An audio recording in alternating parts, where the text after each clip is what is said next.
विद्यार्थी मित्रों 5 स्टार एकम कसोटीનું પહેલું પેપર આપણે ઓલરેડી સોલ્વ કરી ગયા છે। હવે બીજા પેપરનો પાર્ટ એ આપણે સ્ટાર્ટ કરીએ છીએ।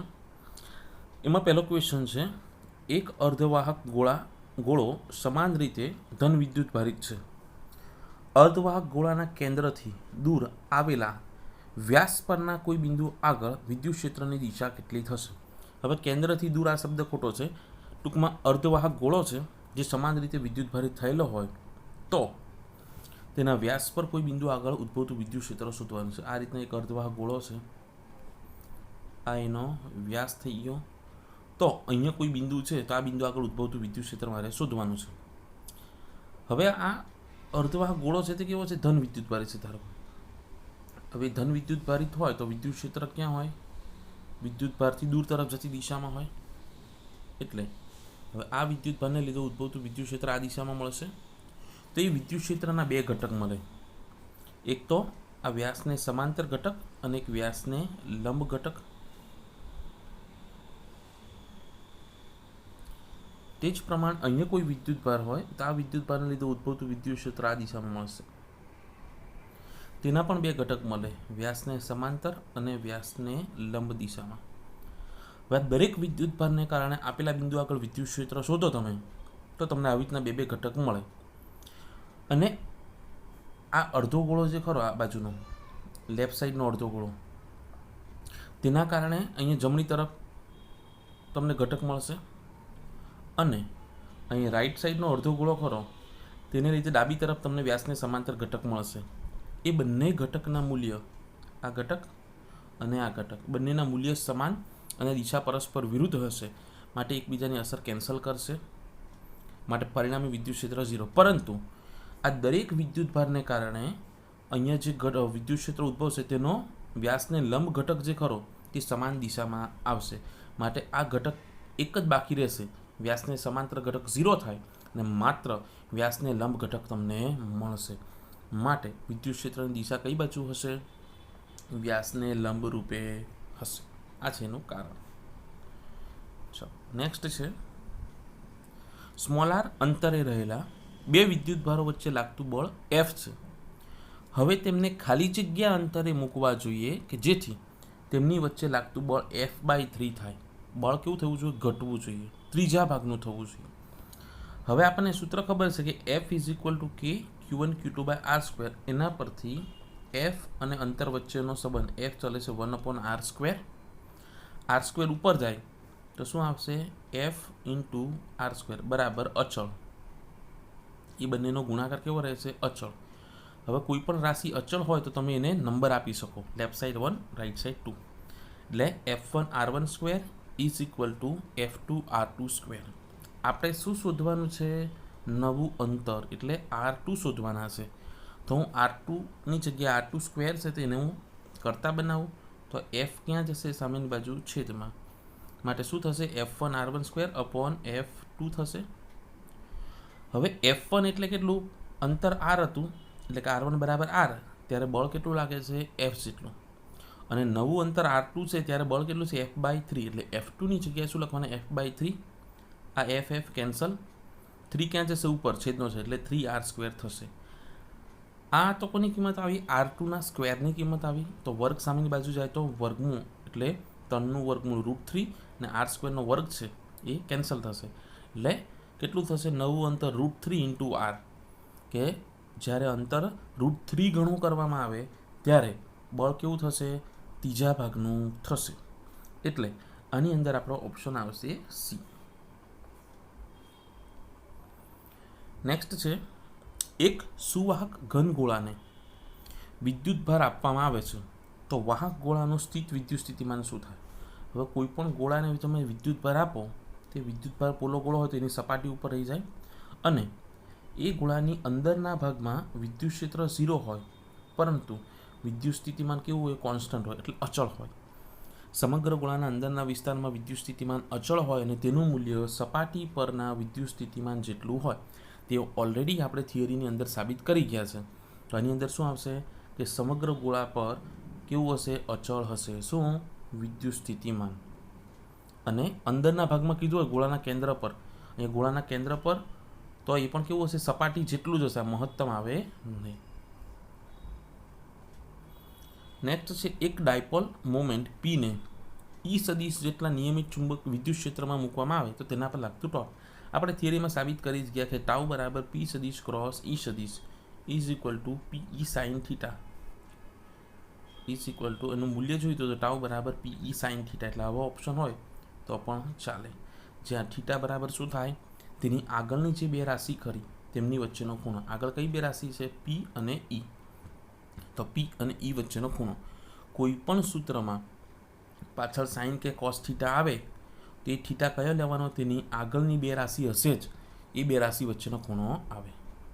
ઓકે, ચલો નેક્સ્ટ છે એક વિદ્યુત દ્વિધ્રુવને એટલે કે ડાયપોલને સ્થિત વિદ્યુત દ્વિધ્રુવ પી સદિશ છે, એટલે કે ડાયપોલ મોમેન્ટ કઈ છે, પી સદિશ છે, જે એક્સ અક્ષ સાથે થીટા કોણ બનાવે છે. જ્યારે તેને વિદ્યુત ક્ષેત્ર E1 બરાબર ઈ આઈ કેરેટમાં મૂકવાયેલો હોય ત્યારે તેનું ટોર્ક કેટલું છે, ટાઉ ઇન્ટુ કે કેરેટ છે, ટાઉ 1, એટલે કે T1 કીધું છે ટોર્કની જગ્યાએ એ લોકોએ. જ્યારે અન્ય વિદ્યુત ક્ષેત્ર E2 બરાબર √3 ઇન્ટુ E1, હવે E1 એટલે ઉપર જે હતું તે જ, ઇન્ટુ જે કેરેટમાં મૂકતા તેનું ટોર્ક કેટલું મળે છે, T2 બરાબર -T1 સદિશ અનુભવે. તો થીટાનું મૂલ્ય શોધો. થીટા સેમ જ રાખવાનો છે, પહેલાં આ વિદ્યુત ક્ષેત્રમાં મૂકવાનું ત્યારે આટલું ટોર્ક મળે, પછી આટલા વિદ્યુત ક્ષેત્રમાં મૂકો તો નવું ટોર્ક આપેલું છે, બે વિદ્યુત ક્ષેત્ર આપેલા છે, બે ટોર્ક, તો આપણે થીટા શોધવાના છે. હવે આકૃતિ પરથી તમે જોઈ શકો કે આ એક્સ અક્ષ, આ વાય અક્ષ અને ડાયપોલ મોમેન્ટ પી જે ખરી તે એક્સ અક્ષ સાથે થીટા કોણ બનાવે છે, જે રકમમાં આપેલું હતું. તો ડાયપોલ મોમેન્ટના બે ઘટક મળે, એક્સ દિશામાંના પીએક્સ આઈ કેરેટ અને વાય દિશામાં પીવાય જે કેરેટ. હવે ટોર્કનું શું, તો ટાઉ બરાબર પી સદિશ ક્રોસ ઈ સદિશ, તો પીના તો ફિક્સ પીએક્સ આઈ કેરેટ વત્તા પીવાય જે કેરેટ, અને પહેલું ટોર્ક છે એટલે અહીંયા E1 સદિશ આવે, તો E1નું મૂલ્ય કેટલું આપેલું તો આપણને E ઇન્ટુ આઈ કેરેટ. હવે અહીંયા સદિશ ગુણાકાર છે, સદિશ ગુણાકાર કોનો થાય, આઈનો આઈ સાથે નહીં થશે, આઈનો આઈ સિવાયના કોઈ પણ સાથે, એટલે આ પહેલા સાથે પણ ગુણાય અને બીજા સાથે પણ, પહેલા સાથે ગુણાય ત્યારે એનો જવાબ કેવો થઈ જાય, 0, કેમ કે આઈ કેરેટ ગુણ્યા આઈ કેરેટ બરાબર 0, એટલે પહેલાનો જવાબ 0. હવે બીજામાં બાકી રહી ગયું, તો બીજામાં E ગુણ્યા પીવાય એટલે પીવાય ઇન્ટુ ઈ, પછી શું આપેલું છે, જે કેરેટ ક્રોસ આઈ કેરેટ. હવે આપણને ખબર છે આઈ કેરેટ, જે કેરેટ, કે કેરેટ, એમ સમઘડી દિશામાં જાઓ તો જવાબ ધન આવે અને વિષમઘડી જાઓ તો ઋણ. જે પહેલાં જે છે ને પછી આઈ છે અહીંયા, એટલે જેથી આઈ વિષમઘડી દિશામાં, એટલે જે સદિશ ક્રોસ આઈ સદિશ, જે કેરેટ ક્રોસ આઈ કેરેટ, તો શું આવશે, માઇનસ કે કેરેટ આવે. માટે અહીંયા શું આવ્યું, માઇનસ કે કેરેટ. આ ઋણ નિશાની કોની છે, કે કેરેટની છે. બીજા કિસ્સામાં ટોર્ક ટાઉ 2 બરાબર શું થાય, પી સદિશ ક્રોસ ઈ સદિશ. આ પી તો ફિક્સ છે અને ઈ કયા લેવાના, નવા, E2 બરાબર √3 ઇન્ટુ E1 હતા અને પાછળ જે કેરેટ છે, તો જેનો જે સાથે ગુણાકાર નહીં થશે, માત્ર પહેલાં સાથે થશે, તો PX ગુણ્યા √3E એટલે બેઠું આવી ગયું. અને આમાં આઈ કેરેટ છે ને અહીંયા જે, તો I cross I caret cross J caret is equal to શું આવશે, કે કેરેટ, એટલે કે કેરેટ આવી ગયું. અને પાછું એવું આપેલું છે કે નવું ટોર્ક જે ખરું તે કેવું છે, T2 ઇઝ ઇક્વલ -T1 સદિશ. તો tau 2 is equal two tau 1 લખ્યું, તો ઉપરથી ટાઉ 1 અને ટાઉ 2ની કિંમત, આ ટાઉ 2 અને આ ટાઉ 1ની કિંમત મૂકી, અને આ માઇનસ માઇનસ શું થઈ ગયા, પ્લસ થઈ ગયા. હવે બંને બાજુથી શું કેન્સલ થઈ જશે, ઈ કેન્સલ, પછી કે કેરેટ પણ કેન્સલ, તો બાકી શું રહી જાય, √3 ઇઝ ઇક્વલ ટુ પીવાયના છેદમાં PX. હવે આ આકૃતિ પરથી હું ટેન થીટા બનાવું તો ટેન થીટા બરાબર સામેની બાજુ છેદમાં પાસેની. હવે સામેની બાજુ આ પીવાય, તો આ હાઇટ પણ એટલી જ થશે ને પીવાય જેટલી, આ લંબાઈ અને આ લંબાઈ કેવી થશે, સરખી, એટલે સામેની બાજુ પીવાય, તો આના પરથી ટેન થીટા બરાબર સામેની બાજુ પીવાય છેદમાં પાસેની બાજુ PX, તો આને શું કહેવાય, ટેન થીટા કહેવાય. તો એની કિંમત તો કેટલી છે, √3, એટલે ten theta is equal two √3. હવે ટેનની કઈ કિંમત √3 આવે, 60 ડિગ્રી. માટે ખૂણો કેટલો હોવો જોઈએ, 60 ડિગ્રીનો હોવો જોઈએ. માટે આપણો આન્સર કયો આવશે, A 60 ડિગ્રી.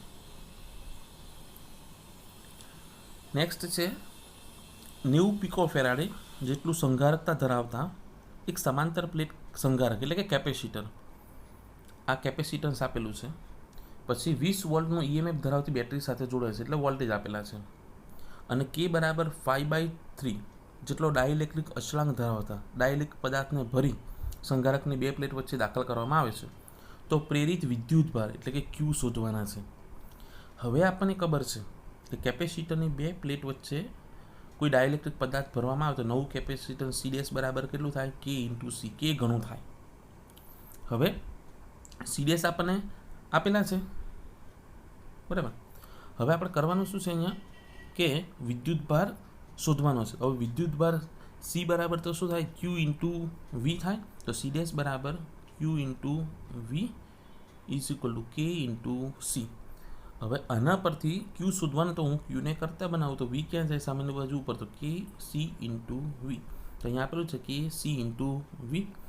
કેની કિંમત 5/3, સીની કિંમત 90 પીકો ફેરાડે એટલે 90 ગુણ્યા 10⁻12 અને વી 20 વોલ્ટ.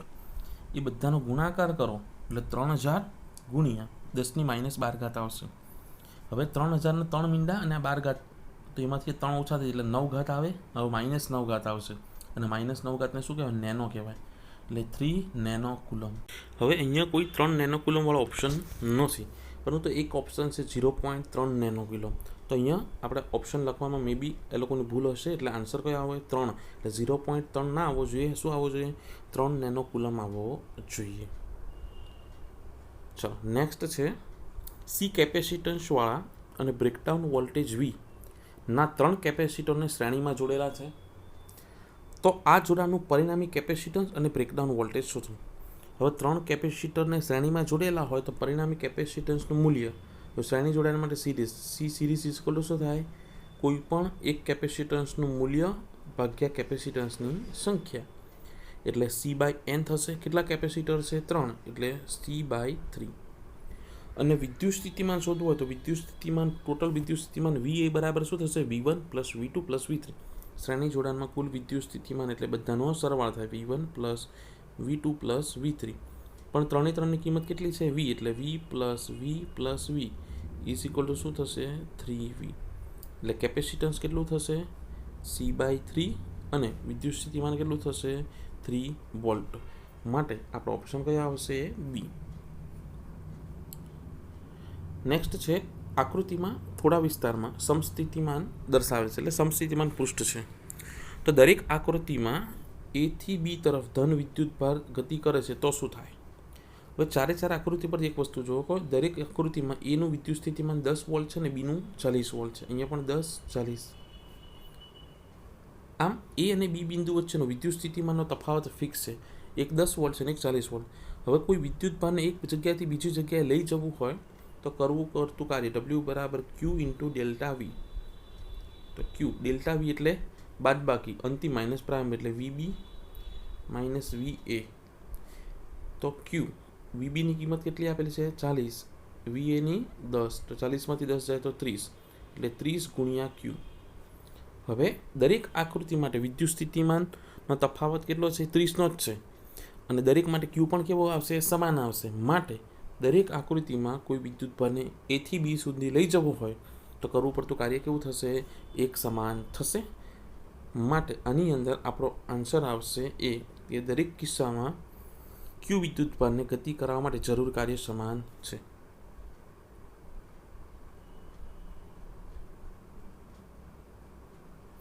ત્યાર પછી છે વિદ્યુતભારિત વાહક ગોળાની સપાટી પરનું સ્થિતિમાન 100 વોલ્ટ છે. ગોળાની અંદરના કોઈ બિંદુ S1 પાસે વિદ્યુત ક્ષેત્ર 0 છે. વિદ્યુત ક્ષેત્ર કેવું છે? અંદર 0 છે.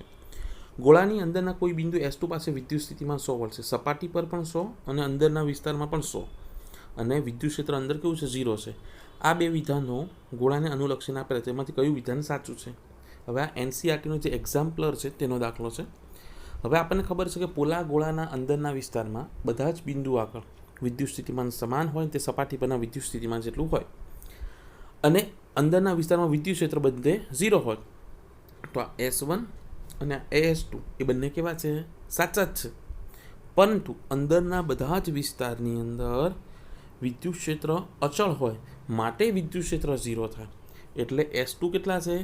S2 અંદરના વિસ્તારમાં બધે વિદ્યુત સ્થિતિમાન સમાન છે અને સપાટી પરના જેટલા, એટલે S2 100 છે. S2 વિધાનમાં શું કીધું? વિદ્યુત સ્થિતિમાન 100 વોલ્ટ છે. માટે અંદરના વિસ્તારમાં વિદ્યુત ક્ષેત્ર 0 થાય. એટલે S2 ના કારણે S1 છે.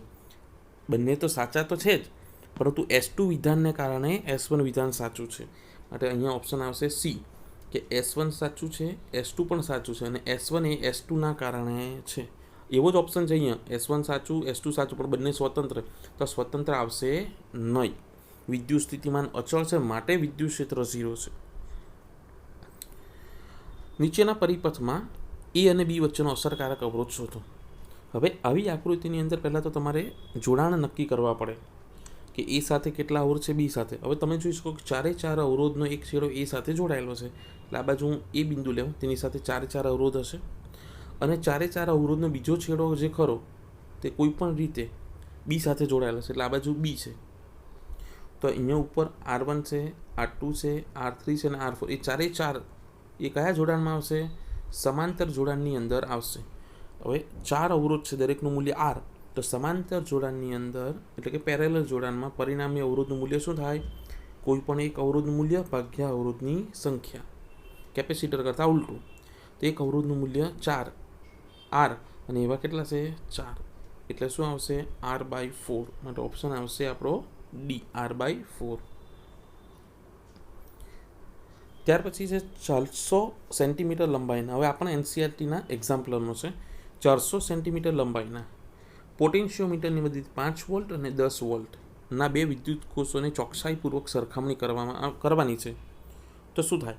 હવે એક વસ્તુ ખબર હોવી જોઈએ, પોટેન્શિયોમીટરની મદદથી બે બેટરીના EMFની સરખામણી કરવાની હોય ત્યારે ટોટલ પરિપથમાં 3 બેટરી હોય. એક તો ε1, ε2 કે જેની સરખામણી કરવાની છે તે બે બેટરી, અને એક બાહ્ય પરિપથમાં મેઇન બેટરી જોડેલી હોય. તો હવે જે મેઇન બેટરી જોડેલી હોય તેને E કહેવું. તો Eની જે કિંમત ખરી તે જે બે બેટરીની સરખામણી કરવાની હોય તે બંને બેટરીના EMF કરતાં એના વોલ્ટેજ કેવા હોવો જોઈએ? એનું EMF વધારે હોવું જોઈએ. એટલે E ε1 અને E ε2 હોવા જોઈએ. તો આ બેટરી એક 5 વોલ્ટની છે, ε1, ε2 10 વોલ્ટની, તે બંને કરતાં મોટા EMFની બેટરી હોવી જોઈએ. તો આપણે ઓપ્શન જો બી, કે પોટેન્શિયોમીટરની મુખ્ય બેટરી કેટલા વોલ્ટની? 15 વોલ્ટની. બીજા કોઈની અંદર 15 વોલ્ટ આપેલા નથી, બરાબર? એટલે 15 વોલ્ટની હોવી જોઈએ, અને તારનો વોલ્ટેજ ડ્રોપ 10 વોલ્ટથી થોડોક વધારે હોવો જોઈએ. આપણે એના પર નથી જતા, આપણે 15 વોલ્ટ કે 5 વોલ્ટ અને 10 વોલ્ટ એ બંને કરતાં વધારે હોવા જોઈએ. આપણો ઓપ્શન કયો આવશે? બી. એટલું ધ્યાન રાખવાનું છે. રકમ થોડી ઘણી ચેન્જ આવી શકે, તો તમારે શું કરવાનું? બંને બેટરીના EMFનો સરવાળો નથી કરવાનો. મોટામાં મોટી જે બેટરી ખરી 5 અને 10માંથી મોટી કોઈ 10, તો બાહ્ય બેટરી 10 કરતાં મોટા વોલ્ટની હોવી જોઈએ. એટલું યાદ રાખવાનું છે. ચાલો, અહીંયા નીચેની પરિપથમાં BC શાખામાં વહેતો પ્રવાહ શોધો. એટલે આ શાખાની અંદર વહેતો પ્રવાહ શોધો. હવે કઈ રીતે? જો બી તરફ અહીંયા એક તો 2 એમ્પિયર પ્રવાહ આવે છે, એક અહીંયા ટોટલ 3 એમ્પિયર પ્રવાહ આવ્યો, તેમાંથી આગળ જઈને 2 એમ્પિયર અહીંયા ગયો ડાબી તરફ, અને 1 એમ્પિયર ક્યાં જશે? નીચે તરફ. હવે આ 2 એમ્પિયર ડાબી તરફ અને જમણી તરફ બંને બાજુથી 2 એમ્પિયર બી તરફ આવે છે, અને બી પાસે ભેગો થઈને પ્રવાહ ક્યાં ઉતરશે? નીચે ઉતરશે. એટલે અહીંયા બીથી સીની અંદર 2 ને 2 4 એમ્પિયર આવશે, આ બાજુથી 1 એમ્પિયર આવ્યો અને આ ઉપરનો 4, એ બંને ભેગા થઈ અને નીચે 5 એમ્પિયર પ્રવાહ બને છે.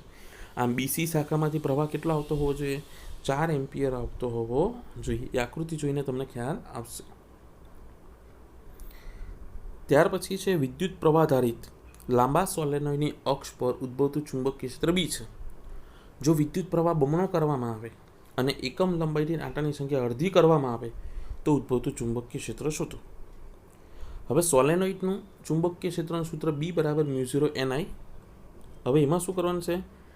આંટાની સંખ્યા અડધી કરવાની, એટલે Nની જગ્યાએ N/2 કરી દેવાનો છે. પ્રવાહ Iની જગ્યાએ 2I બમણો કરી દેવાનો છે. હવે આ જૂનું ચુંબકીય ક્ષેત્ર, હવે નવા ચુંબકીય ક્ષેત્ર B' કહું ત્યારે Nની જગ્યાએ N/2 અને Iની જગ્યાએ 2I. તો આ 2 અને આ 2 ઉડી જશે. તો શું બની રહી ગયું? μ0 Ni. તે તો આ બીની જ કિંમત છે. માટે આંટાની સંખ્યા અડધી કરો અને પ્રવાહ બમણો કરો તો તમારા ચુંબકીય ક્ષેત્રમાં કોઈ ફેરફાર થતો નથી. એટલે B' = B, એટલે ચુંબકીય ક્ષેત્ર તેટલું જ રહેશે. એટલે આપણો આન્સર કયો આવશે? એ આવશે. ઓકે, ચલો હવે બાકીના જે MCQ કરું તેના માટે આપણે નેક્સ્ટ વિડીયોમાં જોઈશું.